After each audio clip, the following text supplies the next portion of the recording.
నమస్తే. నేను మీ కుమారస్వామిని మాట్లాడుతున్నాను.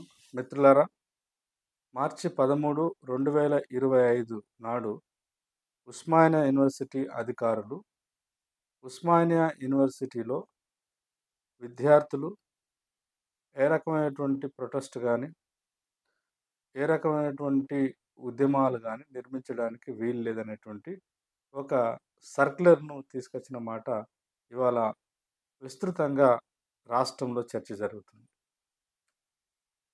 అంటే అధికారులుగా ఉన్నటువంటి వాళ్ళందరూ కూడా వాళ్ళ వాదన ఏంటంటే,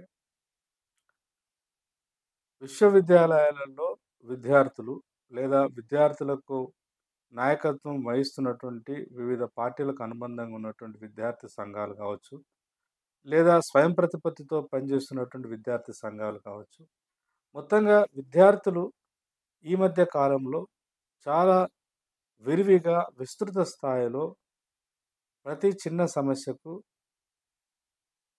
విశ్వవిద్యాలయాల యొక్క అధికారులు ఉంటున్నటువంటి భవనాల దగ్గర, పరిపాలనా భవనాల దగ్గర, అకాడమిక్ స్పేస్ అంటే తరగతి గదులలో లేదంటే కాలేజీల ముందు, కాలేజీల దగ్గర ఈ బందులు ప్రకటించడము, లేదా ధర్నాలు, రాస్తారోకోలు చేయడము. ఇవే కాకుండా ప్రొటెస్ట్‌లో భాగంగా అధికారులను కూడా ఒక పరిధి దాటి అనుచిత వ్యాఖ్యలు చేయడము, అన్‌పార్లమెంటరీ భాషను గూడా విస్తృతంగా మాట్లాడడము, వాడుతున్నారు. తద్వారా విశ్వవిద్యాలయాల్లో పనిచేస్తున్నటువంటి ఉపాధ్యాయులు, ఆ రకంగా అధికారులుగా నియమించబడ్డటువంటి అధికారులు అటు వైస్ ఛాన్సలర్ గావచ్చు, ఇటు రిజిస్ట్రార్ గావచ్చు, లేదా వివిధ స్థాయిలలో పనిచేసేటువంటి అధికారులు గూడా, వాళ్ళు పనిచేసేటువంటి వాతావరణం లేకుండా పోతుంది అనేటువంటి ఈ యొక్క బ్యాక్‌గ్రౌండ్‌లో భాగంగా ఈరోజు మార్చి 13, 2025 నాడు ఉస్మానియా యూనివర్సిటీ అధికారులు రిజిస్ట్రార్ పేరు మీద ఉస్మానియా యూనివర్సిటీ పరిధిలో ఉన్నటువంటి అకాడమిక్ స్పేసెస్ మరియు అడ్మినిస్ట్రేటివ్ బిల్డింగ్స్ దగ్గర ధర్నాలు గాని, రాస్తారోకోలు గాని, ఎట్లాంటి బందులు గాని చేయడానికి లేదని ఒక సర్క్యులర్ తీసినారు. అయితే సరే, ప్రభుత్వ అధికారులు లేదా ఉస్మానియా యూనివర్సిటీ అధికారులు చెప్తున్నట్టు విద్యార్థుల ద్వారా ఏమైనా మానసిక పరమైనటువంటి సమస్యలున్నా, లేదంటే మరో రకమైనటువంటి సమస్యలుంటే, వాటిని విద్యార్థి సమూహాలతోని, విద్యార్థులతోని, విద్యార్థి సంఘాలతోని చర్చల ద్వారా వాళ్ళ జీవితాలకు ఉపయోగపడేటువంటి ఏ కార్యక్రమం తీసుకున్నా కూడా, నాకు తెలిసి ఉస్మానియా యూనివర్సిటీ పుట్టినప్పటి నుంచి ఇప్పటిదాకా ఈ 100 సంవత్సరాల కాలంలో నిజంగానే విద్యార్థుల యొక్క భవిష్యత్తుకు ఉపయోగపడేటువంటి ఎట్లాంటి ప్రణాళిక, అది విద్యాపరమైన ప్రణాళిక కావచ్చు, లేదా సమాజానికి ఉపయోగపడేటువంటి ఒక బృహత్తర కార్యక్రమం అయినా గూడా, విద్యార్థులు, పరిశోధకులు ఎప్పుడు గూడా దానికి వ్యతిరేకంగా పనిచేయరు. ఒకవేళ ఈ మధ్య కాలంలో మారినటువంటి పరిస్థితుల రీత్యా విద్యార్థుల యొక్క ఆలోచన, వాళ్ళ యొక్క ప్రవర్తన, వాళ్ళ మాట విధానము కొంత ఇబ్బందికరంగా ఉంది అనేటువంటి మాట మాట్లాడుతున్నప్పుడు, వాటిని సామరస్యపూర్వకంగా సయోధ్య ద్వారా, చర్చల ద్వారా పరిష్కరించవలసింది పోయి, ఆ సమస్యను పరిష్కరించకపోగా ఒక 100 సంవత్సరాల సుదీర్ఘ చరిత్ర ఉన్నటువంటి ఉస్మానియా యూనివర్సిటీలో, ఈ 100 సంవత్సరాల కాలంలో బహుశా కొన్ని సందర్భాల్లో దేశం యొక్క రాజకీయ భవిష్యత్తులను ప్రభావితం చేసినటువంటి ఉస్మానియా యూనివర్సిటీ, మరీ ముఖ్యంగా ఈ తెలుగు నేలలో జరిగినటువంటి అనేక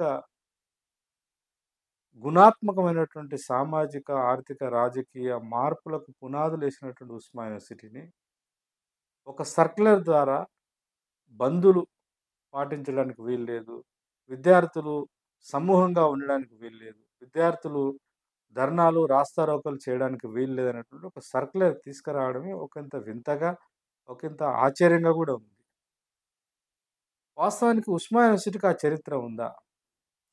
ఉస్మానియా యూనివర్సిటీ పుట్టినప్పటి నుంచి బహుశా నిజాం దీన్ని 1918లో ఏర్పాటు చేయడం జరిగింది.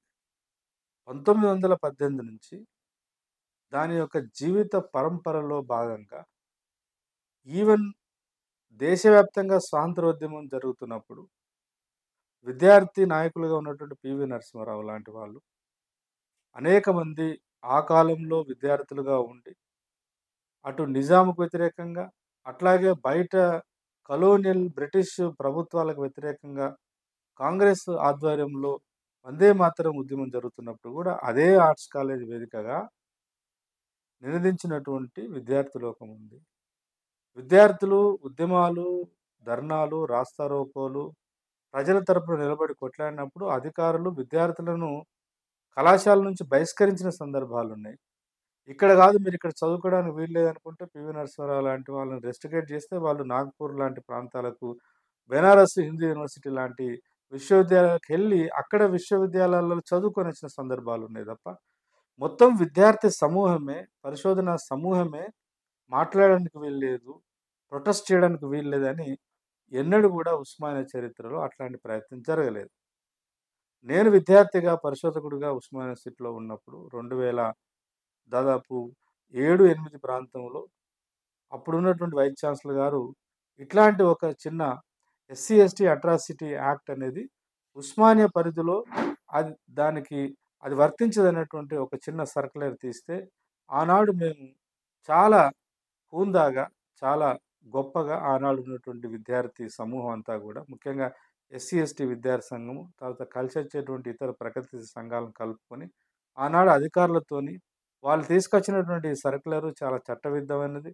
ముఖ్యంగా ఎస్సీ, ఎస్టీల యొక్క రాజ్యాంగబద్ధంగా ఉన్నటువంటి అవకాశాలను కాలరాస్తున్నాయని జెప్పేసి ప్రొటెస్ట్ చేసి, వాళ్ళకు కొన్ని ఒక సందర్భంలో ఎస్సీ, ఎస్టీ విద్యార్థి సంఘంగా ఎస్సీ, ఎస్టీ అట్రాసిటీ యాక్ట్ రావడానికున్న నేపథ్యము, దాని వెనకాల ఉన్న త్యాగాలు వివరించడం ద్వారా వెంటనే అధికారులు అట్లాంటి ప్రయత్నాన్ని విరమించుకునే సందర్భం గూడా ఉంది. ఇవాళ చాలా కాలం తర్వాత ఇట్లాంటి ఒక అన్‌వాంటెడ్ సిట్యుయేషన్ ఉస్మానియాలో ఒక సర్క్యులర్ రావడం, దాని చుట్టూ ఇవాళ విశ్వవిద్యాలయాల్లో చదువుతున్నటువంటి అన్ని విద్యార్థి సంఘాలు, జనరల్ విద్యార్థులు గూడా చాలా ఆశ్చర్యానికి గురైపోయి దాని మీద ఒక ఉద్యమం చేయవలసినట్టు అనివార్యతను మరి అధికారులు ఇప్పటికైనా దాన్ని విరమించుకోకుండా ఎందుకు దాన్ని కొనసాగిస్తున్నారో మాలాంటి వాళ్ళకైతే అర్థం గావట్లేదు. అయితే మిత్రులారా ఒక్కసారి ఉస్మానియా యూనివర్సిటీ అనేటువంటిది ఎన్ని రకాల ప్రజా ఉద్యమాలకు వేదికగా ఉంది. ఎన్ని రకాల గుణాత్మకమైన రాజకీయ మార్పులకు అది కేంద్రంగా పనిచేసింది.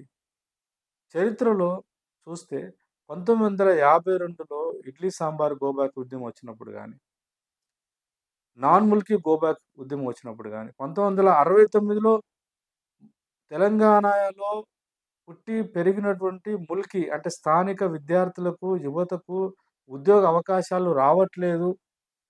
1956లో తెలంగాణ అప్పుడున్నటువంటి సెపరేట్ ఆంధ్రాతో కలపడం ద్వారా ఉమ్మడి ఆంధ్రప్రదేశ్ ఏర్పడ్డ 10 సంవత్సరాలకే ఇక్కడి యువత విద్యా, ఉద్యోగ రంగాలలో జరుగుతున్న నష్టాన్ని ఒక రాజకీయ ఒక రాజకీయ అస్త్రంగా మలిచి పెద్ద ఉద్యమం నిర్మించింది గదా! ఉస్మానియా యూనివర్సిటీ వేదికగా ఉద్యమం జరిగింది గదా! 69లో ఉస్మానియా యూనివర్సిటీ కేంద్రంగా జరుగుతున్నటువంటి ఆ తెలంగాణ తొలి దశ ఉద్యమానికి విద్యార్థులు నాయకత్వం వహిస్తే, విద్యార్థులను మేధోపరంగా, ఆలోచన పరంగా, ఉద్యమ పరంపరను ఎలా కొనసాగించాలో ప్రాపర్‌గా వాళ్ళని గైడ్ చేసిన వాళ్ళెవరు? అక్కడ పనిచేసినటువంటి ఉపాధ్యాయులే కదా! అంతెందుకు 69 ఉద్యమం జరుగుతున్నప్పుడు ప్రొఫెసర్ వాకాట సత్యనారాయణ సార్ అని చెప్పేసి వైస్ ఛాన్సలర్ ఉండేవారు. వారు వైస్ ఛాన్సలర్ కెపాసిటీలో ఉండి, ఒకవైపు ప్రభుత్వం నుంచి జలగం వెంగళరావు బహుశా అప్పుడు ముఖ్యమంత్రి అనుకుంటా. ఆయనే ఒత్తిడి చేస్తున్నప్పటికీ, ప్రభుత్వం యొక్క మాటను కాస్త పక్కన బెట్టి, మా విద్యార్థులు మొత్తం తెలంగాణ ప్రజల యొక్క హక్కుల కోసం మాట్లాడుతున్నారు. తెలంగాణలో ఎదిగొస్తున్నటువంటి విద్యార్థుల యొక్క శక్తి సామర్థ్యాలు వృధా గాకుండా, వాళ్ళకు రావాల్సినటువంటి న్యాయంగా, ధర్మంగా, చట్టబద్ధంగా వాళ్ళకు రావాల్సినటువంటి హక్కుల కోసం, ఉద్యోగాల కోసం, అస్తిత్వం కోసం కొట్లాడుతున్నారు అని జెప్పేసి, అదే ఆర్ట్స్ కాలేజ్ కేంద్రంగా జరుగుతున్నటువంటి విద్యార్థి ఉద్యమానికి మద్దతిచ్చి, అక్కడికొక స్పీకర్‌గా వచ్చి మాట్లాడి, ఉద్యమాన్ని ప్రజాస్వామికంగా, శాంతియుతంగా, గాంధేయ మార్గంలో బుద్ధుడు నేర్పినటువంటి అహింసా పద్ధతిలో, శాంతి మార్గంలో ఉద్యమం నడవాలని చెప్పేసి హితబోధ చేసినటువంటి వైస్ ఛాన్సలర్స్ ఉన్నారు. అంతెందుకు 2000 2009లో తెలంగాణ ఉద్యమం మరొకసారి మళ్ళీ విస్తృతంగా విశ్వవిద్యాలయ కేంద్రంగా ఎదుగుతున్నప్పుడు, అది ప్రారంభమైనప్పుడు నేను గూడా అప్పుడొక విద్యార్థిని అక్కడ. 2009లో జరిగిన మలిదశ ఉద్యమంలో జేఏసీ ఆధ్వర్యంలో అనేక విద్యార్థి సంఘాలు, కొన్ని సందర్భాల్లో జేఏసీ విద్యార్థి సంఘాలే కాదు, కామన్ స్టూడెంట్స్ కొన్ని చాలా సందర్భాల్లో కామన్ స్టూడెంట్స్ ఉద్యమాలను నెలకొల్పినారు. అనేక ఒక ఒక నిశ్శబ్దాన్ని వాళ్ళు బద్దలు కొట్టినటువంటి సందర్భం ఉంది. తెలంగాణ రాష్ట్రం ఈరోజు సాకారమైందనంటే ఉస్మానియా యూనివర్సిటీ లేకుండా, అందులో ఆర్ట్స్ కాలేజీ అనేది లేకుండా, ఉస్మానియా యూనివర్సిటీ లేకుండా తెలంగాణ రాష్ట్ర సాధన అనేటువంటి అంశాన్ని ఆలోచించడము, అసలు ఊహించడమే సాధ్యం గాని పరిస్థితి కదా! సరే 1952, 1969 అంటే మనం పుట్టలేదు. మనకు తెలియదు చరిత్ర. చరిత్ర ద్వారా చదువుకుంటే నేర్చుకున్నటువంటి అంశాలు. 2001 నుంచి లేదా 1994, 97 నుంచి మళ్ళీ గదే ఉస్మానియా యూనివర్సిటీ. టీఆర్ఎస్ పార్టీ పుట్టడానికంటే ముందు కవులు, కళాకారులు, మేధావులు, విద్యార్థులు కలిస్తేనే గదా తెలంగాణ భావవ్యాప్తి ఏర్పడ్డది. తెలంగాణ కావాలని చెప్పేసి ఆ భావజాలాన్ని పెంపొందించి దాని యొక్క శాస్త్రీయ రూపాన్నిచ్చింది ఎవరు? విశ్వవిద్యాలయ ఉపాధ్యాయులు గదా! ఒక ప్రొఫెసర్ జయశంకర్ గదా! ఒక ప్రొఫెసర్ పిఎల్‌వి గాదా! ఒక ప్రొఫెసర్ సింహాద్రి గాదా! ఒక ప్రొఫెసర్ జనార్దన్ గాదా! కాకతీయ యూనివర్సిటీలో బొబ్బిలి గాదా! ప్రొఫెసర్ కోదండరామ్ గాదా! ప్రొఫెసర్ లక్ష్మణ్ గాదా! Philosophy department. ఇట్లా ఎంతమంది పేర్లు చెప్పవచ్చు. కొన్ని వందల మంది పేర్లు చెప్పవచ్చు. వీళ్ళందరూ క్రియాశీలకంగా ఉన్నవాళ్ళు. మొత్తం లోకమంతా రాజకీయ పార్టీలంతా గూడా అసలు తెలంగాణ అనే మాట ఎత్తడానికి కూడా ధైర్యం చేయనప్పుడు నిలబడి, దాన్ని సిద్ధాంతం చేసి, దాన్ని ఒక భావజాలంగా తయారు చేసి, దాన్ని ఒక పాటగా, ఒక మాటగా, ఒక చరిత్రగా, ఒక ప్రదర్శనగా మలిసిందెవరు? ఉస్మానియా యూనివర్సిటీ, కాకతీయ యూనివర్సిటీ ఉపాధ్యాయులు, విద్యార్థులు గాదా!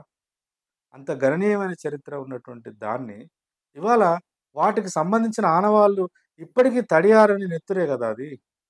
అంత గొప్ప విశ్వాసము, అంత గొప్ప ఉద్యమాలు, అంత గొప్ప చరిత్ర ఉన్న ఉస్మానియా యూనివర్సిటీని ఇవాళ సడెన్‌గా విద్యార్థులు మాట్లాడకూడదు.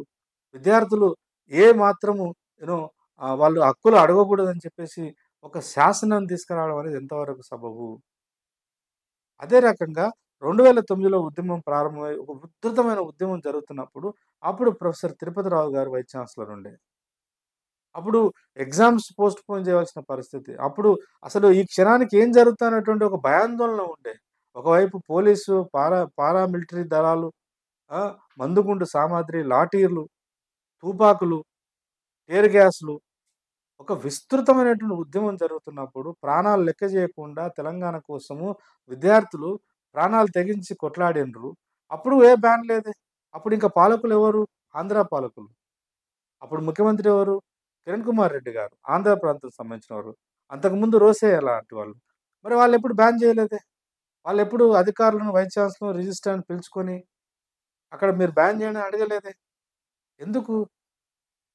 ఎన్ని ఇబ్బందులున్నా, ఎన్ని కష్టాలున్నా విద్యార్థుల నుంచి ఒకానొక సందర్భంలో ఆవేశాలకు పోయి ఒక్కోసారి ఒక హేతుబద్ధతను పరిమితిని దాటి కొన్ని సందర్భాల్లో వాళ్ళు ప్రవర్తించినా గూడా, వాళ్ళని సర్ది చెప్పవలసిన, వాళ్ళకి బుద్ధి చెప్పవలసిన, వాళ్ళతో మాట్లాడవలసిన సందర్భము ఉపాధ్యాయ రంగానిది గదా! అధికారులది గదా! ఆ విషయం పక్కన బెట్టి, ఇవాళ విద్యార్థులు మాట్లాడడానికి లేదు. విద్యార్థులు ధర్నా జేయడానికి లేదు. విద్యార్థులు విద్యార్థులు అకాడమిక్ స్పేస్ అంటున్నారు. అసలు విశ్వవిద్యాలయం అంతా అకాడమిక్ స్పేసే గదా! మరి అధికారుల దృష్టి ప్రకారం అకాడమిక్ స్పేస్ అంటే క్లాస్ రూమ్‌లు, arts college, science college, engineering college, law కాలేజా? ఉస్మానియా యూనివర్సిటీ 2000 ఎకరాల భూమంతా గూడా అకాడమిక్ స్పేసే. చాయ కొట్టు దగ్గర గూడా చర్చ జరుగుతది. హాస్టల్‌లో గూడా చర్చ జరుగుతది. ప్రతి చెట్టు, ప్రతి పుట్ట, ప్రతి గుట్ట, ప్రతి దగ్గర చర్చనే అకాడమిక్సే. దానికి విస్తృతమైన అర్థం ఉంది. అయితే అడిగే పద్ధతి, మాట్లాడే పద్ధతి, అప్పీల్ చేసే పద్ధతి, అధికారుల దృష్టికి తీసుకురావాల్సిన పద్ధతుల పట్ల అవసరం అనుకుంటే హాస్టల్ తిరిగి పిల్లలతోని మాట్లాడాలి. విద్యార్థులతోని మాట్లాడాలి.